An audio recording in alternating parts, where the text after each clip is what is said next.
Shares of General Motors soaring today as the automaker reported its biggest yearly profit ever, $7.5 billion. But can we really trust the numbers? Let's bring in our power players. We got Toby Smith, Lenore Hawkins, and Sally Cohn. We know and love all of these people. First, you, Toby. You're good with numbers, particularly with car companies. You've got some interest in one yourself. What do you think of GM's numbers? Well, David, it's really, those numbers were real numbers, and I tell you simply because their sales and the new products they brought out this last year, combined with the lower costs. Remember, they cut $2,500 a cost out from the 2009 bankruptcy per car. Now, if you sell $130 billion worth of cars as they did vehicles last year, you know, those numbers are real. I think the bigger issue going forward here is that they had 3 new big models that came in.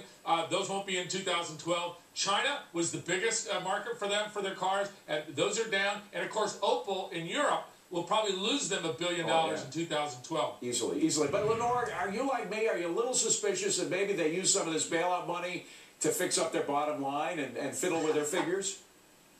Well, absolutely, and we've got a lot of political capital that's been invested in this company, and we shouldn't be terribly surprised to see them do reasonably well, given that if we just look at their top-line revenue numbers, well, of course you've got a government that very much wants to see the product do well, so we have a lot of push behind such raving successes as the Volt.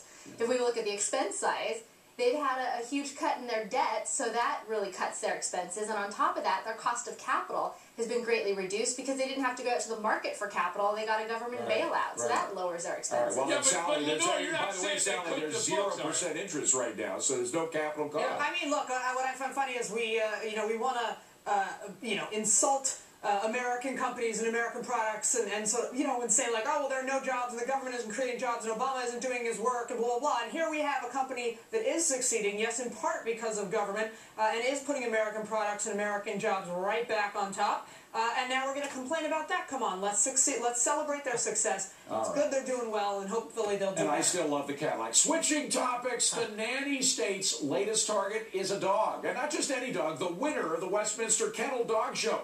Tradition has the dog attending a special dinner at Sardi's restaurant in New York. Well, now the health department says no more. It's banning the dog from the restaurant, even though it is in a separate, secluded room. Sally, is this right? There's so much right and wrong about this, I don't know where to begin. I'm quite sure I've seen celebrities who shall remain nameless out at fine dining establishments in New York with their small names. pooches. Who are they, Sally? So I'm just saying, if Paris Hilton shows up at Sardi's, her little dog is allowed in. I wouldn't attribute this to the nanny state. I would, however, attribute this to just plain stupid. Well, there's a little bit of the nanny state in here. God knows, Lenore, we live with Mayor Bloomberg. He's Mr. Nanny State.